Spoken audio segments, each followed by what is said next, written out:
TheInfamousMag.com. What's good, y'all? Y'all know who it is. It's your boy Big Nex with the Infamous Magazine. And I got a special treat for y'all today. I got the boy Maffew Ragazino in the building. What's good with you, Maffew? Everything is good, man. Everything is beautiful right now. Life is good. No complaints on this side. I could dig, man. Well, shit, man, I see you bubbling out there, man. I know that you got that Rare Gems joint getting ready to drop, man. Tell me a little bit about that. Rare Gems 2. We're going to have a listening party at Boundless, New York. Location over on 143 Roebling soon. Like mid-August, about maybe the 18th, tentatively right now. But, you know, it's sponsored in Boundless, New York. Got Peter Rosenberg from Hot 97 on board. You know, it's a real, how can I say, it's real essency. The project is going to be dope. It's real hip-hop. Real hip-hop.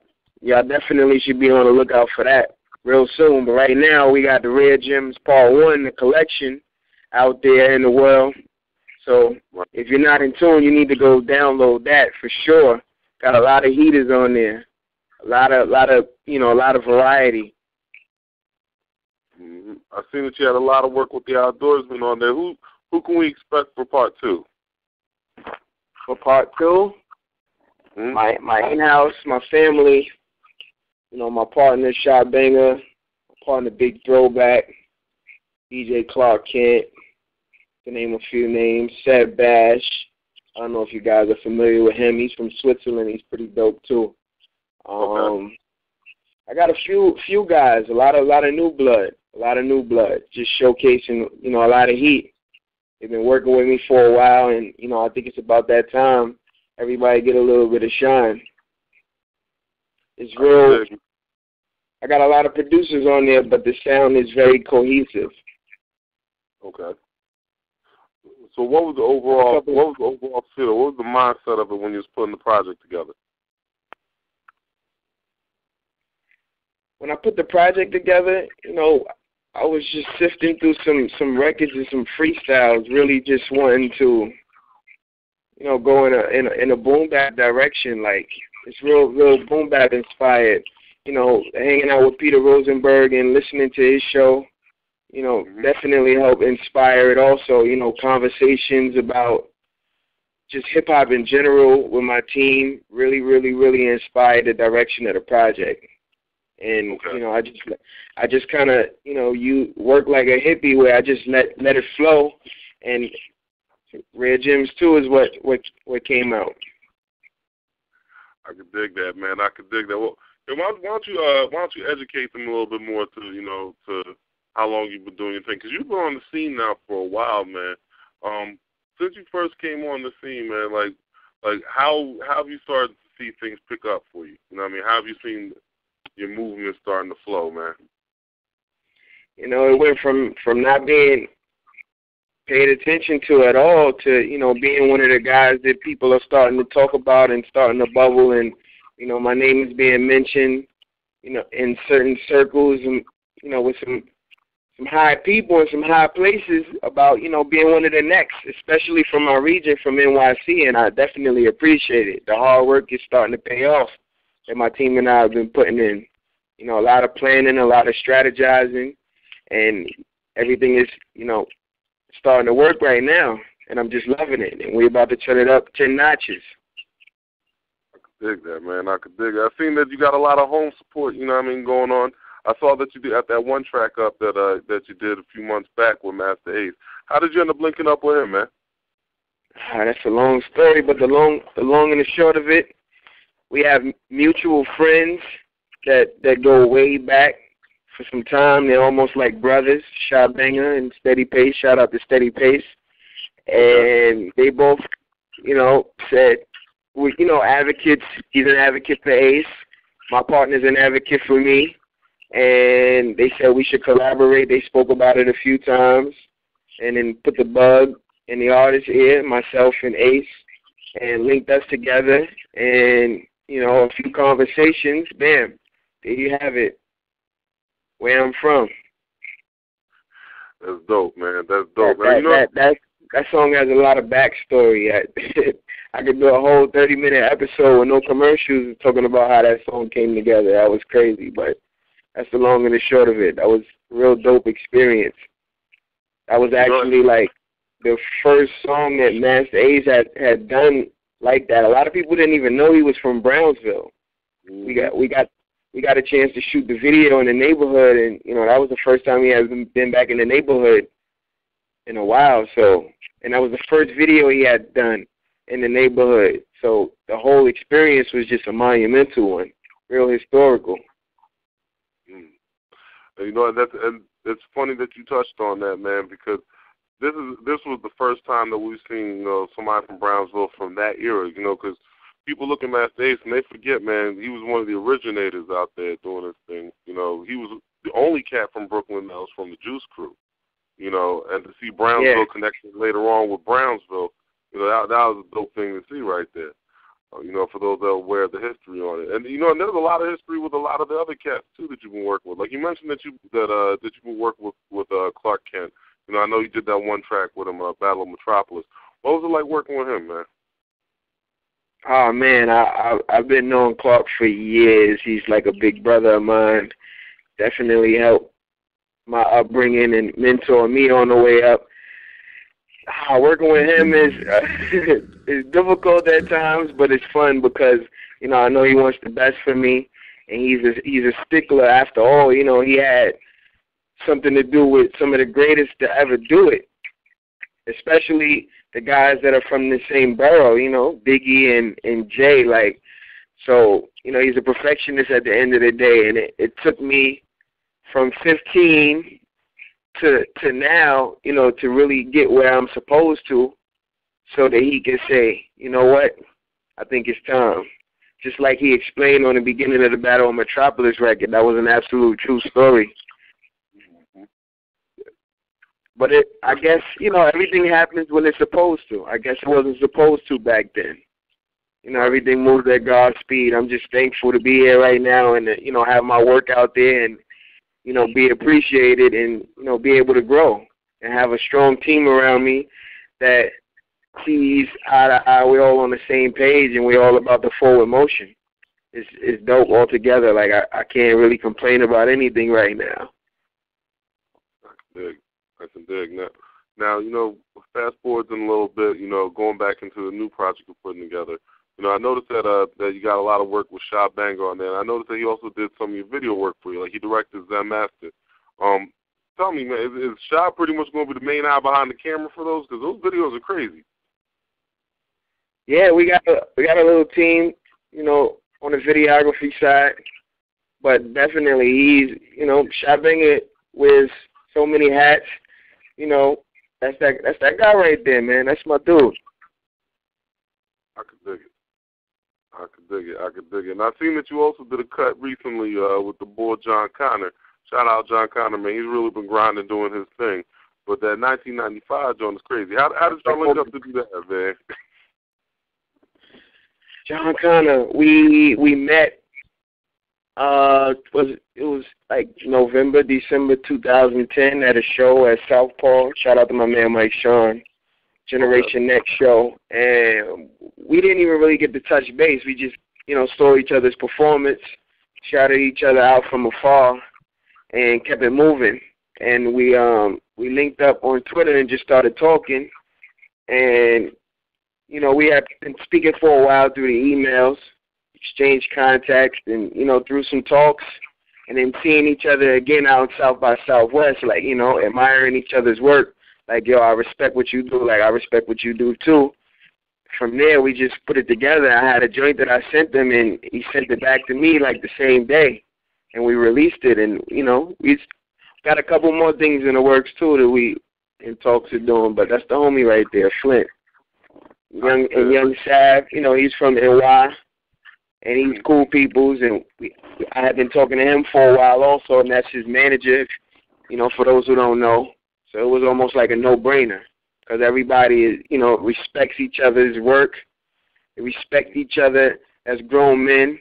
And, those are the type of people that we like to work with on this side. So it was, like I said, it was a no-brainer. Shit, I could dig it. I could dig it. Now, I seen that you even went over to the left side to go ahead and build with the boy Razcast, where you did that track with him and Wise P, man. How did that track end up coming together? Was it just the Wise hit y'all up and was just like, look, man, I need y'all to hop on this cut together, or how did that end up falling together, man? Yeah, Wise is like a big brother of mine also, but that was his record. He put that together, him and the Snow Goons, and you know, Raz is like a brother of his, and they decided to throw me on the record. They said, you know, we need a young boy on there, and the Snow Goons approved. They liked what I was doing, so you know, that was another feature that came out phenomenal to me in my eyes. I love that record. That's one of my favorite records. Shoot, I can dig it, man. Like the feel on that joint's crazy, and I'm noticing that, you know, the style that you're bringing, it's not too similar to anything else anybody else is doing. Like it's dope seeing you mesh up with cats. You know, I like the track that you did with Action Bronson. That Jerk Chicken joint is crazy. But like I'm hearing you do things different from what most of these cats on the underground scene is doing. Like, tell me, man, like how are you getting received by the masses, man? How are the people really hearing your movement? Do you feel like it's growing the way that you want it to? Absolutely. I mean, I'm here now. You got a chance to see what I was doing. You know, everything is picking up. You know, like I said at Godspeed, like I said in the beginning, I can't ask for more right now. Like I went from not being paid attention to at all to being able to post a link on a Twitter, on a social network tip, and you know, it'll be up on all the sites, all the blogs, and you know, I'm doing shows. I'm out here doing videos. I got a team that's on the same page as me. We doing videos, everything nonstop. We out here networking. So everything is flowing the way that it should. As far as how I'm being received on the internet, of course, I think the response is good. I think the response is dope. You know, more followers every day. I'm Googling my name, more hits, more posts. I'm hearing conversation through the grapevine, you know, in some high places, from some high folks. So everything is going good right now. You know, as cliche as it may sound, it is going good. I'm out here having fun right now, just doing what I do. So it's an honor just for anybody to pay attention to it, because there's so much music out there. It's so, you know, the market is so oversaturated. I just appreciate being accepted. Well, man, you say it sounds cliche, but it ain't cliche when it's true. You know what I mean? I see that you're doing your thing. I see that light shining on you. And, you know, a lot of the cats here in the graph community, you know, they see what you're doing, too. And, you know, you got a lot of fans here in this community. You know, do you pay attention to graph at all, man? Say graph? Yes, sir. Graffiti? Yes, sir. Absolutely. Being, you know, a hip-hop head, it's part of the culture. There's definitely respect that I admire the works. I wish that I knew how to do graffiti. But, you know, whatever you call them video, you see, that was like an ode to graffiti and the art itself. Like, aside from hip-hop, all the works that we display, from the Biggie mural in the beginning to, you know, the location 5 points, everything has something to do with graffiti. You know, you look at the earlier movies, you know, like the Wild Styles, all of that was, you know, all about hip-hop, of course, but graffiti was a major thing, and it still is. Mm-hmm. Now, excluding New York City, man, where do you think you've seen the illest graph? 5 points was definitely dope, but, you know, being a kid growing up, in the 80s, I know it probably wasn't the best time, but, you know, I was a youngin', but I remember seeing the trains bomb just all over New York City, but I would say, like, the subways out in Coney Island was some of the illest stuff that I seen. I didn't even know what half of it meant, but it just looked so ill, because it's like, you know, these guys are like architects in their mind, like they have blueprints in their mind, like how do you know what colors you're going to use, and you got X amount of space to do your work, and some of the murals and the paintings that these guys come up with sometimes is just so crazy. And then knowing that there's a chance that because what they're doing is illegal, they're not supposed to be doing it, then the amount of time that you have, it's just so ill. Just thinking about how they put these works together. Mm-hmm. That's dope. Now, question, man. We're gonna slide off from the graph for a second, man. We're gonna bring it back to the music for a second. I know that you've been doing tracks with a lot of different cats. I know you was on Even More Butter with Mayhem Lorenz. Shout out to Mayhem and the rest of the outdoorsmen. But yeah, shoot, who else can we expect to see you popping up on the track with, man? Aside from the features you got from your project. My family, Sean Price. Spoke about possibly getting on the Mike Tyson album. I got Sadat X on my album. Okay. I got Action Bronson on my album. And my young boys, I listen to them the most. Steady Fam. You probably don't know of them, but you will hear them soon. But those are my guys right there. You're gonna hear a lot of work from myself with the young boys. They're from Richmond, Virginia, and they get super busy. And I don't co-sign a lot of stuff, but they get super, super duper busy. Yo, what's the name of your young boys, man? Steady Fam. Everything spelled correctly. 2 words. Steady Fam. Y'all heard it right there first. Steady Fear. Be on the lookout for them coming out of VA. But shoot, man, we're gonna go ahead. We're gonna wrap this up, man. Definitely appreciate you making the time for us today, brother. You want to have any final thoughts that you want to leave with our listeners? Make sure, if you don't have it already, you make sure you go download Rare Gems, the collection hosted by DJ Dells and DJ Doug Floyd. That's out there in the world. Make sure you Google that. Got a few links floating around. It's there for the people. Various productions from Vinyl Frontiers, Big Throwback, Shy Banger, etc., etc. Be on the lookout for Rare Gems 2, Boundless, Teddy King, Peter Rosenberg of Hot 97, Ron Page, Maffew Ragazino. Make sure you embed that name in your brain because I'm taking it all. I'm taking it all. Y'all heard it here first, man. Y'all heard it here first.